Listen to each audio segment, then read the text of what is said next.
I feel good. I didn't leave anything in there. I let it all hang out, and I'm better for it. I'm a better fighter now. I'm building, getting better every time. When Carlos Condit was announced as a challenger, there were some people that thought, he hasn't really done enough right now at this point to get that shot. Did you have that shot out? Were you any concerns of him being a worthy challenger? I don't worry about who they're putting in front of me. Why would I worry about, why not? Why this guy? That's just nonsense for me to waste my energy. That's who they put in front of me, and that's who I was getting ready for. My coaches do all the breaking down of my opponents, so I leave it up to them. It doesn't matter who I'm facing. I'm concentrating on myself.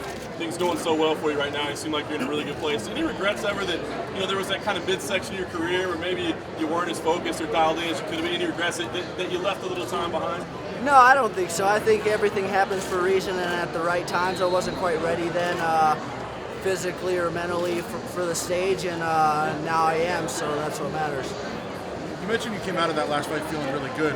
If it would have somehow ended differently and you had lost, you think it would have been the same way, or was it just, hey, I came out of it as a winner, I felt good? Yeah, I don't really think about it as what would I have done if I lost. That would be a weird way to think about anything. I'm moving forward. I won, and I'm concentrating on getting better. A lot of people have looked at Carlos as one of the best all-around fighters in this division for a long time. Do you think that's the case? Is he one of the best all-around guys there is? Yeah, he's one of the best all-around guys. Rory McDonald was one of the best all-around. There's really high-level guys in the UFC and in my division, so I have to be ready at all times. Does it mean anything to you to fight in the first card of the year?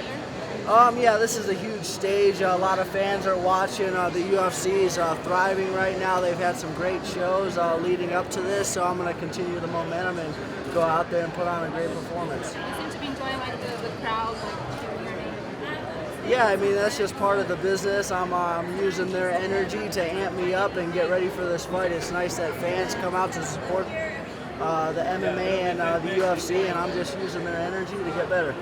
You had the hand you had the injury on the hand, and then you had to go through some surgery to clean up that injury. How has that felt now that you've been able to go get a full go in camp? Is it much better for you? Any different? Nothing's changed. My body feels great. You just deal with whatever comes in front of you, and you figure out a way to get the job done, and that's just my mentality. Focus on what I need to do, not on what's going wrong, just how I can do the best I can do every day. After some time with the belt, what does the belt mean to you? The belt means a lot, but really it just comes down to constantly improving, working on aspects and keeping that belt. It's every fight from my first fight when I was an amateur to now, I felt like I was defending like a title. It meant everything. So not much has changed after the belt, and I think just more fans are excited about it, but I'm amping up my training and fine-tuning everything and sharpening my skills and doing what a true professional does. You have been fighting long fights and getting a lot of fights. Does this concern you?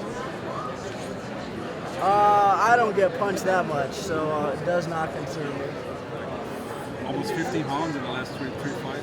Yeah, I feel good. I mean, at some point in time, I'm going to be done doing this, but my body feels great, my mind feels great, I'm getting better every day, and my coaches are helping me improve, and so are my training partners, so I feel great. Robbie, a couple of weeks ago, the UFC had that big fight here with McGregor and Aldo. All these Irish fans rolling through Las Vegas. What has Conor meant to the sport, or what has he done for the sport? Yeah, I think he's brought a lot of new eyes. He's brought a whole island with him, a whole country of crazy, supportive fight fans that really love to get excited about fights and watch fights. So I think it brings a lot to the table. I think he's getting the mainstream media involved a lot. He's making people look at the sport a little differently. With that fight and a bunch of the other crazy ones we saw last year, you're kind of one of the longer tenure champions now at this point, as crazy as that sounds. Does it mean anything to you to kind of work your way up the pound for pound list and be regarded as, not only the best of your weight class, but kind of overall?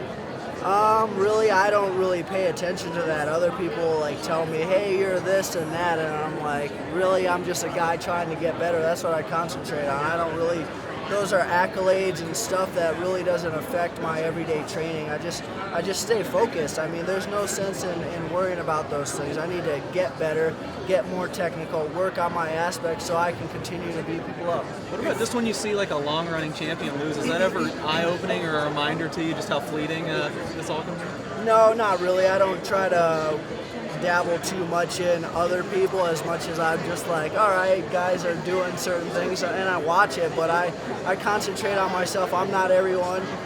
Everyone's not me, so... You mentioned Rory was also one of the best all-around guys, or considered that way, and Carlos the same way. Are they similar to prepare for? They're similar as far as they're very tactical. They come from great camps, and they're well-rounded. But even though they're good everywhere, their techniques are different, their fight stances are different. So, I mean, there's a lot of similarities and a lot of differences. And it would be meaningful for you, to go against two guys in a row that were like, oh, this is the best all-around guy, this is the best all-around guy, and kind of go through and beat them both? I mean, well, that's my next fight, so that's going to be huge for me. So, yeah. You're the Robbie, first welterweight. as tough as it is to get to where you are at the top, they say it's tougher to stay there. You agree with that? I have no idea because I'm just focused on being sharp. I mean, my coaches, I'm grounded. It's all about working on my skills, keeping everything basic, and not trying to look at the bright lights and get scared by it. I'm ready to rise to the occasion, and every day I practice for it. Last question, guys. Ever since George St. Pierre left the ring in the Hill, maybe you've been the first welterweight champion to be able to successfully defend the title. What does it mean to you to build on that legacy and maybe try to eclipse what he did in the sport? I always take it one fight at a time. George St. Pierre had a long, amazing career, and I'm just going to take it one fight at a time because I'm not looking 5 fights down the road. I'm looking to Saturday and doing what I need to do to get one step closer to being a better fighter. Thank you. Thanks, guys. Quick interview with Knight.